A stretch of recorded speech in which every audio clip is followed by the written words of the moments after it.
আজ আপনাদের দেখাবো লেডিস প্যান্ট বাড়িতেই কিভাবে বানিয়ে নেবেন। তো দেখুন, এখানে আমি 2 মিটারের মতো কটন নিয়ে নিয়েছি, 4 ভাঁজ করে রেখেছি। এবার একটা লেডিস প্যান্ট এই কটনটার উপর ভালো করে বসিয়ে দিলাম। এবার আমি চকে করে দাগ নিয়ে নিচ্ছি। তো দেখুন, দাগ নিয়ে নিচ্ছি আমি ভালো করে প্যান্টের একদম মুহুরি অবধি। মুহুরির দিকটা কিন্তু 2 ইঞ্চি এক্সট্রা রেখে দাগ নেবেন, কারণ মুড়ে নেওয়ার সময় 2 ইঞ্চি লাগবে। তো দেখুন, আমি নিচের দিকটা দাগ নিয়ে নেওয়ার পর ওপরের দিকটা দাগ নিচ্ছি। তো দেখুন, এবার আমি কোমরের দিকটা দাগ নেব। কোমরের দিকটাও 2 ইঞ্চি এক্সট্রা নিয়ে নিতে হবে। এবার আমি ওপরের কটনটা তুলে নিলাম। দেখুন, আমি কোমরের দিকটা 2 ইঞ্চি এক্সট্রা করে আমি বাড়তি নিয়ে নিলাম। তো দেখুন, আমি ওপরের দিকটা আমি কাটিং করে নিচ্ছি। কোমরের দিকটা দেখুন, সেলাই করার সময় এভাবে মুড়ে নিতে হবে। দেখুন, আমি নিচের দিকটা কাটিং করে নিচ্ছি। মুহুরির দিকটা আমি নিচের দাগটা থেকে দেখুন কাটিং করে নিচ্ছি। তো দেখুন, এবার সাইডটা দাগের থেকে 1/2 ইঞ্চি এক্সট্রা রেখে কেটে নিচ্ছি, কারণ সেলাই করার সময় 1/2 ইঞ্চি মোড়া যাবে, তাই 1/2 ইঞ্চি আমি এখানে রেখে দিচ্ছি।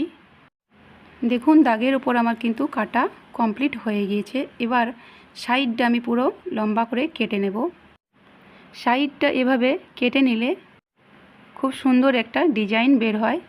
তো দেখুন, মুহুরির নিচ থেকে একদম কোমর অবধি আমি কিন্তু এই সাইডটাও কেটে নিলাম। Cutting complete. এবার আমি স্টিচিংয়ে চলে যাই। তো দেখুন, প্যান্টের একটা সাইডে 2টো অংশ নিয়ে আমি জয়েন্ট করে এবার কোমরের ওপর থেকে বজ এখানে বসানো হয় সেখানে অবধি আমি সেলাই করে নিচ্ছি। তো দেখুন, আমি সেলাই করে নিলাম, সুতো কেটে নিলাম। এবার আমি খুলে দেখিয়ে দিচ্ছি। দেখুন, একটা শিরের মতো পড়ে গেছে। এবার আরেকটা পার্টের ওইভাবেই আমি নিয়ে কোমরের ওপর থেকে ব পর্যন্ত সেলাই করে নেব। তো এই প্যান্টের ডিজাইনে ব বসানোর দরকার হয় না। তো দেখুন, ওই একইভাবে আমি এই পার্টটাও সেলাই করে নিলাম। দেখুন, সোজা করে নেওয়ার পর এটাতেও মাঝের শিরটা দেখা যাচ্ছে। এবার সেলাই করা 2টো পার্টই আমি একসাথে নিয়ে নিলাম। প্যান্টের সাইড দিকটা আমি এবার সেলাই করে নিচ্ছি। কোমর থেকে আমি সেলাইটা শুরু করছি। দেখুন, আমি সেলাইটা করে নিচ্ছি। একদম প্যান্টের যে মুহুরি থাকে সেখানে নিচ অবধি সেলাই করে নিতে হবে। তো দেখুন, আমি সেলাই করে নিচ্ছি। দেখুন, প্যান্টের মুহুরিতে একটা কাটিং করা আছে লম্বা করে, সেই অবধি সেলাইটা আমি করে নেব, একদম নিচ অবধি করছি না। এবার অন্য সাইডটাও ওই একইভাবে সেলাই করে নিতে হবে। কোমরের ওপর থেকে সেলাইটা শুরু করতে হবে। তো দেখুন, আমি সেলাই করে নিচ্ছি। মুহুরির ঠিক একটু আগে অবধি যেখানে আমি একটু কাটিং করে রেখেছি, ওই কাটিংটা করে রাখলে কিন্তু মুহুরিটা দেখতে কিন্তু খুব সুন্দর হয়। আপনারা চাইলে কাটিংটা নাও করতে পারেন, তো আমি করেছি। দেখুন, ওই কাটিং অবধি আমি সেলাইটা করে নিলাম। এবার সুতোটা আমি কেটে নিলাম। তো দেখুন, 2টো সাইড আমার সেলাই করা হয়ে গিয়েছে।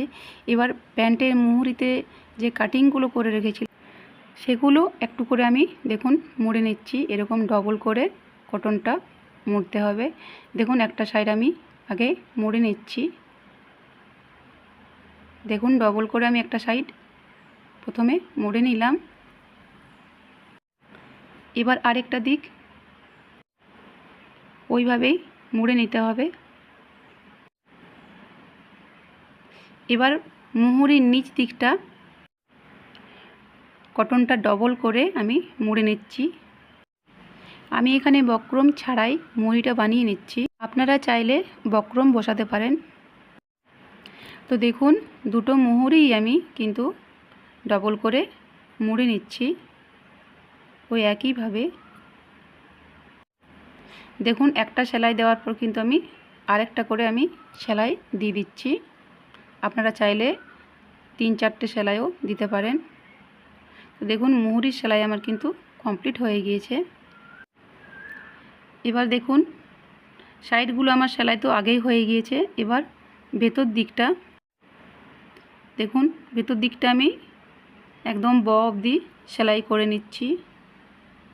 দেখুন একটা সাইড আমি ব অবধি সেলাই করে নিলাম, আরেকটা সাইডও ওইভাবেই দেখুন আমি ব অবধি সেলাই করে নিচ্ছি। তো দেখুন ব অবধি আমি সেলাই করে নিলাম।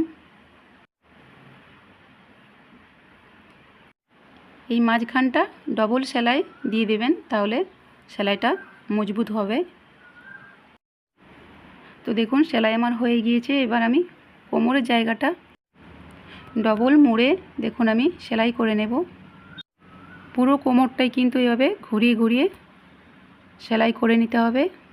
আপনারা চাইলে গার্ডার বসিয়ে সেলাই দিতে পারেন, আর তা না হলে সুরকিও দিতে পারেন। দেখুন কোমরের সেলাই আমার হয়ে গিয়েছে। এখানটা একটু ফাঁকা রেখে দিলাম সুরকি পরানোর জন্য। এবার সোজা করে নিলাম। সোজা করে নেওয়ার পর প্যান্টের যে দুটো সাইডে সেলাই করেছিলাম সেটার ওপর চাপ সেলাই দিতে হবে। তো দেখুন কোমর থেকে পুরো প্যান্টের মুহুরি অবধি আমি সেলাইয়ের ওপর চাপ সেলাই দিয়ে দিচ্ছি। দেখুন আমি পুরো একদম মুহুরি অবধি সেলাইটা করে নেব। চাপ সেলাই দেওয়ার জন্য সেলাইটা মজবুত হয় আর দেখতেও ভালো লাগে। তো দেখুন একটা সাইড আমি চাপ সেলাই দিয়ে দিলাম।